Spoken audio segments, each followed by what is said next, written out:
नमस्कार दोस्तों, मैं हूं सचिन कुमार और आपका सभी का स्वागत है हमारी इस वीडियो में। आज हम बात करने वाले हैं सीबीसी कंप्लीट ब्लड काउंट के बारे में। हमारे पास में है, ये देख सकते हैं, रिपोर्ट है। ये रिपोर्ट मेरी है। तो आज मैं आपको बताऊंगा किस तरीके से हम लोग सीबीसी रिपोर्ट की देखते हैं। बस यही वीडियो देख लेंगे, आपको पूरा समझ में आ जाएगा कि सीबीसी रिपोर्ट में क्या देखा जाता है, आखिरकार डॉक्टर लोग क्या देखते हैं और क्यों सीबीसी रिपोर्ट सबसे पहले दी जाती है पेशेंट को कराने के लिए। ये एकदम बहुत ही सिंपल है, बहुत ही आसान है, ये हर कोई समझ सकता है।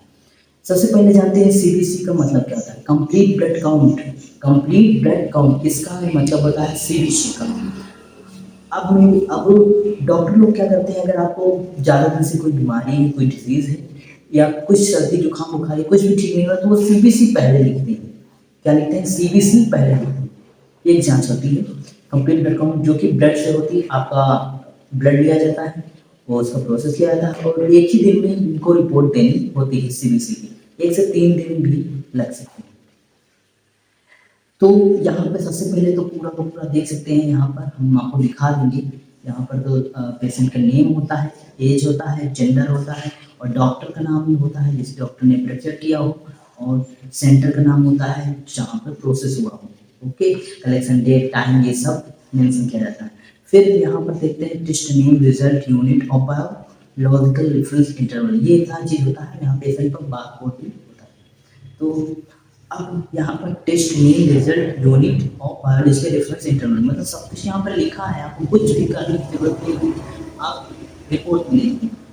सबसे पहले देखते हैं ये हेमेटोलॉजी की है। ये हेमेटोलॉजी में लैब में की जाती है सीबीसी। अब इतने कंप्लीट ब्लड काउंट, इसका फुल फॉर्म यहीं पर लिखा हुआ है। अब इसके अंदर कितने पैरामीटर आते हैं तो देखिए, आपको पैरामीटर पहले बता देते हैं कितने आते हैं। हीमोग्लोबिन आता है, टोटल लिपोसाइट काउंट आता है, डिफरेंशियल डीएलसी आता है, neutrophil, lymphocyte, eosinophil, monocyte, basophil, eosinophil, immature cells, total RBC count, haematocrit count, PCV, MCV, MCH, MCHC, RDWCV, platelets count, MPV, platelet distribution width और पीएलसीआर। ये इतने सारे पैरामीटर्स आते हैं। अब इन सभी को देखते हैं, मतलब कितनी हमारी रेंज आई और कितनी दी गई।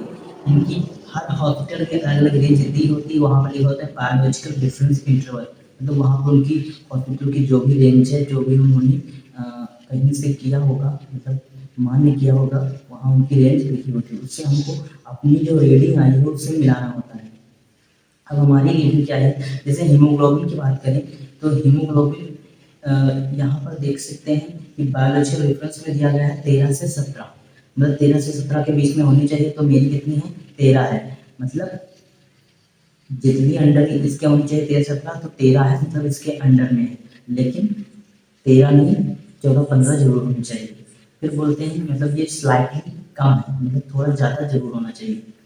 13 17 चाहिए और 13 ही, मतलब कम भी हो सकता है। कोई डिजीज हुई तो जल्दी से जल्दी कम भी हो सकता है, तो इसको बढ़ाना पड़ेगा। फिर टोटल लिपोसाइट काउंट क्या होता है? टोटल लिपोसाइट काउंट, इसमें ये 1000 में मापा जाता है, मतलब हजार में, हजार पर क्यूबिक एम, 1000 पर क्यूबिक एम। ये 4000 से 10,000 होती हैं। इनकी नॉर्मल रेंज क्या होती है? 4000 से 10,000, मतलब टोटल लिपोसाइट काउंट 4000 से 10,000 होनी चाहिए। मेरी 6000, मतलब बिल्कुल सही रेंज है।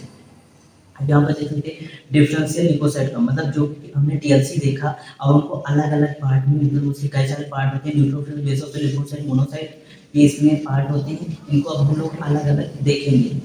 तो अलग अलग यहाँ पर न्यूट्रोफिल देखते हैं, तो न्यूट्रोफिल 40 से 75 यहाँ पर होनी चाहिए, तो मेरी 56 है, सही है। तो यहाँ पे लिखा है लिम्फोसाइट 16 से 45 होनी चाहिए, मेरी 32 है, सही है। ये सब परसेंटेज में मापे जाते हैं। यहाँ पर इसकी यूनिट्स नीचे हुई है। फिर यहाँ इसको फिर देखते हैं, 1 से 6 होनी चाहिए, 2.0 है, मतलब सही है। फिर यहाँ पर मोनोसाइट्स, मोनोसाइट्स 1 से 8 होनी चाहिए, मेरी 10 है, मतलब ज़्यादा है, मतलब 2 ज़्यादा है।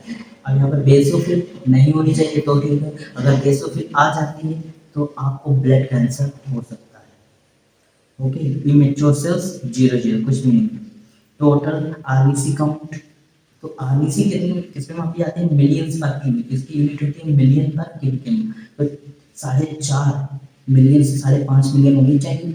तो वहाँ पर मेरी 5.16 मतलब 5 मिलियन और 16 लाख इतनी है, मतलब 50 लाख, 50 नहीं, 51,60,000 इतनी है ऐसे लोगों की।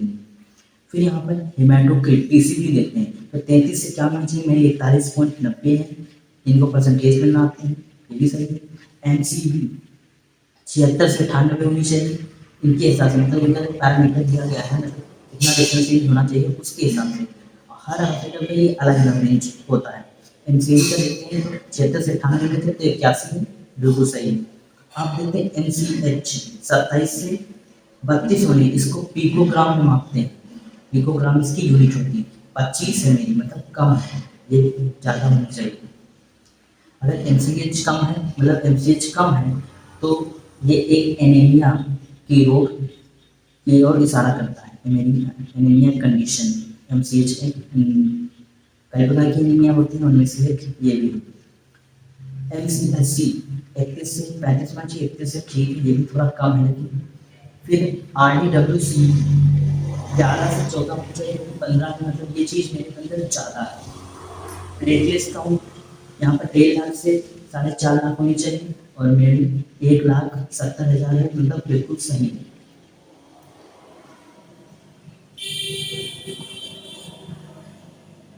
फिर यहाँ पर देख सकते हैं एमपीवी, एमपीवी इसको एफएल में मापते हैं, 11 से 14 होनी चाहिए, मेरी 12 है, बिल्कुल सही।